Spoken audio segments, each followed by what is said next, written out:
নমস্কার বন্ধুরা, বং ফুডিজাবের আরও একটি নতুন রেসিপির পর্বে আপনাদের সবাইকে স্বাগত জানাই। আমার আজকের রেসিপি লেমন পেপার চিকেন। ঘরোয়া পদ্ধতিতে খুব সহজভাবে কি করে এই লেমন পেপার চিকেন তৈরি করে নেবেন তারই একটি সহজ রেসিপি আজ আমি আপনাদের সাথে শেয়ার করে নিয়েছি। খুব কম উপকরণে চটজলদি চিকেনের এই রেসিপিটি কিন্তু তৈরি করে নেওয়া যায়। তবে আজ আমি খুব সহজ একটি ফ্রাইড রাইসও এর সাথে তৈরি করে নিয়েছি এবং তার রেসিপিও কিন্তু আপনাদের সাথে শেয়ার করে নিয়েছি। আসুন তাহলে দেরি না করে এগিয়ে যাওয়া যাক আমার আজকের ভিডিওর দিকে। প্রথমেই আমি লেমন পেপার চিকেন তৈরি করে নেব। তার জন্য এখানে আমি নিয়ে নিয়েছি 500 গ্রাম উইথ বোন চিকেনটিকে আমি ম্যারিনেট করে নেব। তার জন্য এখানে অ্যাড করে দিচ্ছি 1 টেবিল চামচ পরিমাণে আদা রসুনের পেস্ট, 2 চা চামচ পরিমাণে নুন, 2 চা চামচ পরিমাণে আধ ভাঙা করে নেওয়া গোলমরিচের গুঁড়ো এবং 1 টেবিল চামচ পরিমাণে গন্ধরাজ লেবুর রস। আপনারাও চেষ্টা করবেন গন্ধরাজ লেবু ব্যবহার করে নেওয়ার, এতে করে রান্নার ফ্লেভারটা কিন্তু খুব সুন্দর আসে আর সেই সাথে এটি খেতেও কিন্তু খুবই সুস্বাদু হয়। এবারে এতে অ্যাড করে দিচ্ছি 3 টেবিল চামচ পরিমাণে ফেটিয়ে নেওয়া টক দই। টক দইটি অ্যাড করার আগে খুব ভালো করে ফেটিয়ে নেবেন যাতে এর মধ্যে কোনো রকমের লাম্পস না থাকে। তবে খেয়াল রাখবেন দইটি যাতে এই পর্যায়ে রুম টেম্পারেচারে থাকে। এবারে এই সব কিছু দিয়ে চিকেনের পিসগুলিকে খুব ভালো করে মেখে নিচ্ছি। চিকেন কারি বা চিকেন কষা খেতে খেতে যখন একটু মুখের স্বাদ বদলাতে ইচ্ছে করছে তখন এই রেসিপিটি কিন্তু আপনারা অবশ্যই ট্রাই করে দেখতে পারেন। চিকেনের এই রেসিপিটি একদমই লাইট হয় অথচ খেতে কিন্তু অসাধারণ লাগে। ভালো করে মেখে নেওয়ার পর নর্মাল ফ্রিজে ঢাকা দিয়ে আমি চিকেনটিকে 5 থেকে 6 ঘন্টার জন্য ম্যারিনেট হতে দিয়েছিলাম। তবে হাতে যদি সময় কম থাকে কমপক্ষে 2 ঘন্টার জন্য কিন্তু চিকেনটিকে ম্যারিনেট হতে দিতেই হবে। যত বেশি সময় ধরে চিকেনটিকে ম্যারিনেট হতে দেওয়া যাবে ততই কিন্তু চিকেনটি সফট এবং জুসি হবে। একটি প্যানের মধ্যে 2 টেবিল চামচ পরিমাণে সাদা তেল গরম করে নিয়েছি। তারই সাথে অ্যাড করে দিচ্ছি 1 চা চামচ পরিমাণে বাটার। বাটারটিকে মেল্ট হয়ে আসা অবধি নাড়াচাড়া করে নিচ্ছি। তারপর এর মধ্যে ফোড়নের জন্য অ্যাড করে দিচ্ছি একটি তেজপাতা, 1 টুকরো দারচিনি এবং 2টি থেতো করে নেওয়া ছোট এলাচ। গ্যাসের ফ্লেম লোতে রেখে ফোড়নটিকে 10 থেকে 12 সেকেন্ডের মতো নাড়াচাড়া করে ভেজে নিচ্ছি। ফোড়ন থেকে যখন একটা সুন্দর গন্ধ বেরোতে শুরু করবে তখন এতে অ্যাড করে দিচ্ছি আগে থেকে ম্যারিনেট করে রাখা চিকেনের পিসগুলিকে।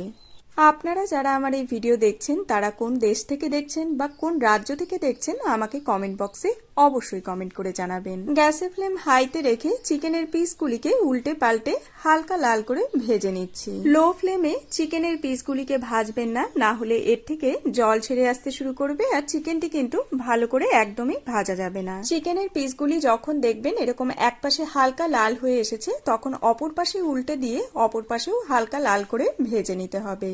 সব চিকেনের পিসগুলিকে হালকা লাল করে ভেজে নিতে মোটামুটি ভাবে আমার 7 থেকে 8 মিনিটের মতো সময় লেগেছে। এভাবে চিকেনটিকে ভেজে নেওয়ার পর এর মধ্যে অ্যাড করে দিচ্ছি 2টি কুচিয়ে নেওয়া কাঁচা লঙ্কা। যে বাটির মধ্যে চিকেনটিকে ম্যারিনেশন করেছিলাম সেই বাটিতে ম্যারিনেশনের কিছু মশলা বেঁচে ছিল সেটিকেও এর মধ্যে অ্যাড করে দিলাম। এবারে লো টু মিডিয়াম ফ্লেমে চিকেনটিকে 1 মিনিটের জন্য নাড়াচাড়া করে রান্না করে নিচ্ছি। 1 মিনিট নাড়াচাড়া করে রান্না করে নেওয়ার পর যে বাটিতে চিকেন ম্যারিনেশন করেছিলাম সেই বাটিতেই কিছুটা জল দিয়ে সেই বাটি ধোয়া জল এর মধ্যে অ্যাড করে দিলাম। সেই সাথেই অ্যাড করে দিচ্ছি 1 চা চামচ পরিমাণে নুন এবং 1/4 চা চামচ পরিমাণে হলুদ গুঁড়ো। খুব বেশি জল এখানে অ্যাড করার প্রয়োজন নেই কারণ চিকেনটি ভেজে নেওয়ার ফলেই এটি 50%-এর মতো সেদ্ধ হয়ে গিয়েছে। সবকিছু একবার একটু নাড়াচাড়া করে মিলিয়ে নিচ্ছি। তারপর ঢাকা দিয়ে লো টু মিডিয়াম ফ্লেমে চিকেনটিকে 15 মিনিটের জন্য রান্না করে নিচ্ছি। পাশের চুলোতে একদমই লাইট অথচ ঝটপট তৈরি হয়ে যায় এরকম একটি ফ্রাইড রাইস আমি বানিয়ে নিচ্ছি, যেটি আজ আমি এই চিকেনের সাথে সার্ভ করব। আর তার জন্য কড়াইতে 1 চা চামচ সাদা তেল এবং 1 চা চামচ ঘি গরম করে কুচনো ক্যাপসিকাম এবং গাজর হালকা ভেজে নিয়েছি। তারপর এর মধ্যে অ্যাড করে দিয়েছি হাফ কাপের মতো মটরশুঁটি। মটরশুঁটিটিকেও 1 থেকে 1.5 মিনিটের জন্য মিডিয়াম ফ্লেমে নাড়াচাড়া করে ভেজে নিয়ে এর মধ্যে অ্যাড করে দিচ্ছি 1.5 কাপ চালের ভাত, একটি তেজপাতা, 1 টুকরো দারচিনি, 2টি থেতো করে নেওয়া ছোট এলাচ, একটি বড় এলাচ, 4 থেকে 5টি লবঙ্গ, 3 থেকে 4টি গোটা গোলমরিচ এবং 2 চা চামচ নুন দিয়ে আমি ভাতটিকে বানিয়ে নিয়েছিলাম। এখানে ভাতটিকে আমি 95% কুক করে নিয়েছি আর পুরোপুরি ঠান্ডা হয়ে যাওয়ার পরে কিন্তু কড়াইয়ের মধ্যে অ্যাড করেছি। গরম অবস্থায় যদি ভাতটিকে অ্যাড করা হয় তাহলে কিন্তু ফ্রাইড রাইসটি একদমই ঝরঝরে হবে না। 1 থেকে 2 মিনিটের জন্য সমস্ত সবজির সাথে ভাতগুলিকে নাড়াচাড়া করে ভেজে নেওয়ার পর এর মধ্যে অ্যাড করে দিচ্ছি 4 চা চামচ পরিমাণে চিনি এবং 1.5 চা চামচের মতো গরম মশলা। আপনারা চাইলে এখানে আপনাদের পছন্দ মতো সবজি ব্যবহার করে নিতে পারেন, আবার চাইলে কাজু কিশমিশও ব্যবহার করে নিতে পারেন।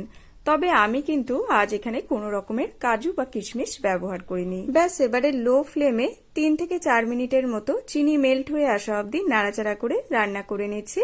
তাহলেই রেডি আমাদের একদম ঝরঝরে ফ্রাইড রাইস। চিকেনের এই প্রিপারেশনটি এই ফ্রাইড রাইসের সাথে খেতে কিন্তু দুর্দান্ত লাগে।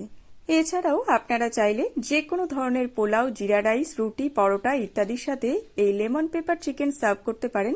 এটি কিন্তু এই সব কিছুর সাথে সমানভাবে খেতে ভালো লাগে। এদিকে 15 মিনিট হয়ে গিয়েছে, ঢাকনা খুলে একবার একটু চিকেনটিকে চেক করে নিচ্ছি।